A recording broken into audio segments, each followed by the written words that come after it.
एक साधु की कहानी।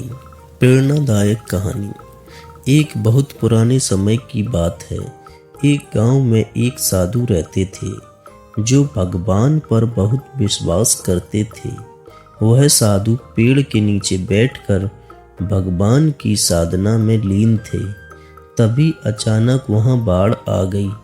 चारों तरफ पानी ही पानी दिख रहा था। सब लोग अपने आप को बचाने के लिए ऊपर पहाड़ की तरफ भागने लगे। उनमें से एक आदमी ने देखा कि इस हालत में भी साधु जी भगवान की तपस्या कर रहे हैं। उसने सोचा कि ये अपने आप को बचाने के लिए कहीं जा क्यों नहीं रहे हैं। तो उसने साधु से बोला, अरे आप कहीं जा क्यों नहीं रहे हो? आप भी मेरे साथ ऊपर पहाड़ की तरफ चलो, नहीं तो डूब जाओगे। साधु बोले, अरे हमें क्या होगा, मैं भगवान की इतनी तपस्या करता हूँ, मुझे कुछ नहीं हो सकता, मुझे भगवान अपने आप बचाएंगे। धीरे धीरे पानी साधु के कमर तक आ गया। सब लोग वहां से नाव लेकर निकलने लगे।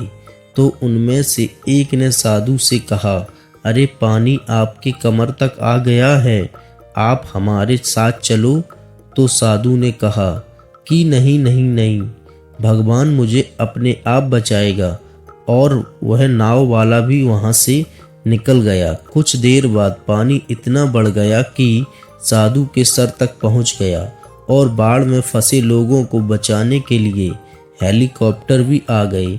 इनमें से एक हेलीकॉप्टर साधु के पास आया, जो कि आखिरी हेलीकॉप्टर था। साधु के पास नीचे रस्सी फेंकी और बोला, इसे पकड़ो और ऊपर आ जाओ, नहीं आप डूब जाओगे।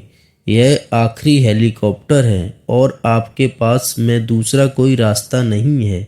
बचने के लिए साधु ने कहा, यह रस्सी वापस ऊपर खींच लो और आप चले जाओ। मुझे भगवान के ऊपर पूरा भरोसा है, वह मुझे बचा लेगा।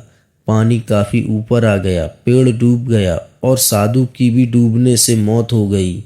मरने के बाद साधु भगवान के पास गया और बोला, हे भगवान, मैंने पूरी जिंदगी आपकी तपस्या की और मैंने सारा जीवन आपकी आराधना करने में लगा दिया, फिर भी इतने भरोसे के साथ इंतजार किया कि तुम मुझे बचाने आओगे, लेकिन वहां मेरी डूबकर मौत हो गई और तुम नहीं आए। ऐसा क्यों?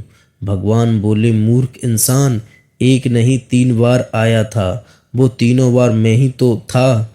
पहला पैदल, दूसरा नाव के द्वारा और तीसरा हेलीकॉप्टर के द्वारा, लेकिन तुमने मेरे एक भी अवसर पहचान नहीं पाया। पता नहीं किसका इंतजार कर रहा था। इस कहानी से हमें यह सीख मिलती है कि जिंदगी में हमें ऊपर वाला बहुत से मौके देता है, लेकिन हम सब उस मौके को ठुकराकर पता नहीं किस चीज का इंतजार कर रहे होते हैं कि वो होगा तभी मैं करूंगा, और इस बात पर अड़े रहने से एक वक्त के बाद वो मौका हाथ से निकल जाता है और हम कुछ नहीं कर पाते।